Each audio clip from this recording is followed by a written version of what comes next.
Hello friends, welcome to this training Pratapgarh Uttar Pradesh. दोस्तों, अगर आप शिक्षक बनने की तमन्ना रखते हैं, आप bachelor of education, diploma in elementary education या इसी तरीके से जो भी शिक्षा क्षेत्र में आपको पेशेवर बनाते हैं, ऐसा कोई प्रोफेशनल कोर्स करने की इच्छा रखते हैं, तो ये जो शैक्षिक तथ्य हैं वो आपके लिए बहुत ही इम्पोर्टेंट होने जा रहे हैं। इसके अलावा अभी हाल ही में एडेड जूनियर हाई स्कूल, जी हाँ दोस्तों, उत्तर प्रदेश में जो एडेड जूनियर हाई स्कूल के पद भरे जाने हैं, उसके निमित्त भी ये प्रश्न आपके लिए बहुत ही बहुमूल्य होने जा रहे हैं। तो दोस्तों, लेके आए हैं आपके लिए शिक्षा के महत्वपूर्ण तथ्य, शिक्षा सार शैक्षिक प्रश्नोत्तरी भाग 2। बिना देर किए दोस्तों शुरू करते हैं, लेकिन इससे पहले अगर आप डीसी ट्रेनिंग के इस यूट्यूब चैनल पे नए हैं, पहली बार विजिट कर रहे हैं, तो प्लीज़ इसे सब्सक्राइब करें। दोस्तों, आते हैं, शुरू करते हैं। दोस्तों, महत्वपूर्ण शैक्षिक तथ्य है। पहला प्रश्न आपके सामने है कि सर्वप्रथम स्कूलों के निरीक्षण की शुरुआत किस देश में और कब हुई। दोस्तों, आज का जो टॉपिक है वो इंस्पेक्शन वर्सेस सुपरविज़न है, क्योंकि स्कूल हैं तो वहाँ की भौतिक और जो मानवीय जो आवश्यकताएं हैं वो होंगी, और सरकार जो वित्त पोषित करती है और अपने मानवीय संसाधनों को वहाँ पे नियोजित करती है, तो क्या वो गुणवत्ता परक तरीके से काम कर रहे हैं या नहीं, उनका निरीक्षण और पर्यवेक्षण भी होता है। तो आज का जो टॉपिक है वो खास तौर पे निरीक्षण और पर्यवेक्षण से है। हम निरीक्षण के इतिहास पे एक विहंगम दृष्टि डालेंगे।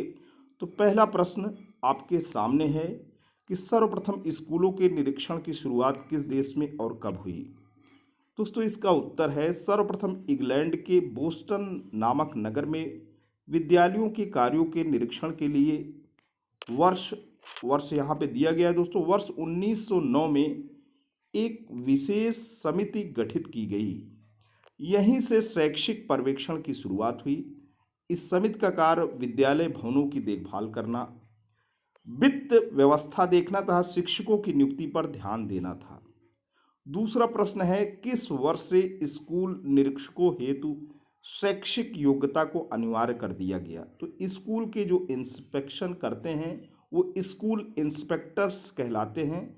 उनके लिए पहले शैक्षिक योग्यता अनिवार्य नहीं थी, लेकिन एक ऐसा समय आया जब शैक्षिक योग्यता को दोस्तों अनिवार्य करना पड़ा। वर्ष 1914 में निरीक्षकों के लिए शैक्षिक योग्यता को दोस्तों अनिवार्य कर दिया गया। जी हाँ दोस्तों, वर्ष 1914 से जो स्कूल इंस्पेक्टर्स हैं उनके लिए जो एजुकेशनल क्वालिफिकेशंस हैं वो कंपलसरी कर दी गई। फिर नेक्स्ट दोस्तों, तीसरा प्रश्न है कि भारत में शैक्षिक पर्यवेक्षण के प्रत्यय का आरंभ कब और किसके घोषणा पत्र से हुआ। तो इसका दोस्तों आंसर है कि भारत में शैक्षिक पर्यवेक्षण के प्रत्यय का आरंभ चार्ल्स वुड के घोषणा पत्र यानी 1854 से हुआ।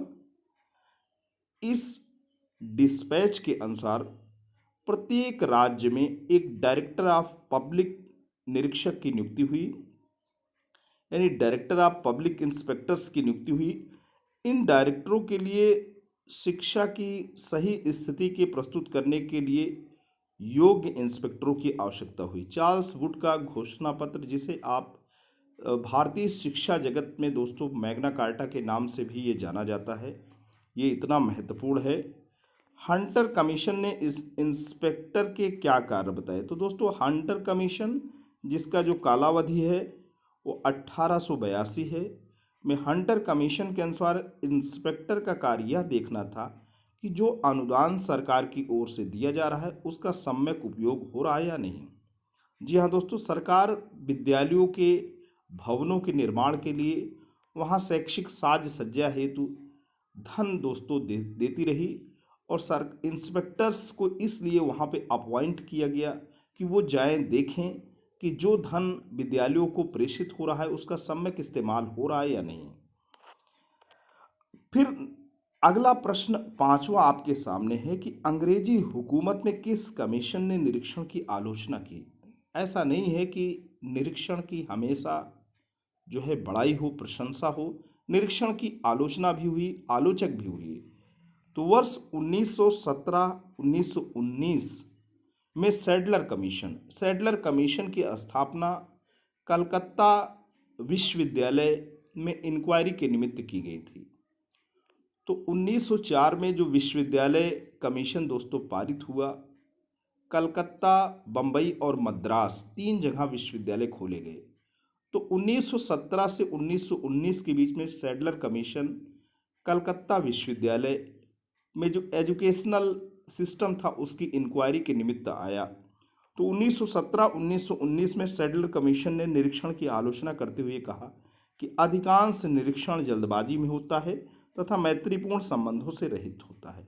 निरीक्षण आज भी वैसे ही है, क्योंकि निरीक्षण जो होता है उसकी प्रकृति आलोचनात्मक होती है, समीक्षात्मक होती है, और कहीं ना कहीं जो ऑफिशियल्स इंस्पेक्शन होते हैं वो फॉल्ट फाइंडिंग के एटीट्यूड से भरे होते हैं। इसलिए चूंकि जल्दबाजी होता है और किसी को कॉन्फिडेंस में नहीं लिया जाता है, ऐसी स्थिति में ये मैत्रीपूर्ण संबंधों से रहित होता है।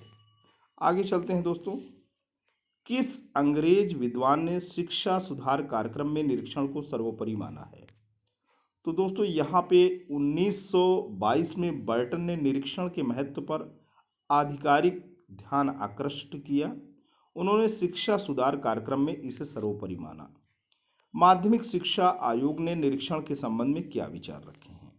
तो भारत सरकार ने 23 सितंबर 1952 को डॉक्टर लक्ष्मण स्वामी मुदालियर की अध्यक्षता में माध्यमिक शिक्षा आयोग की स्थापना किया।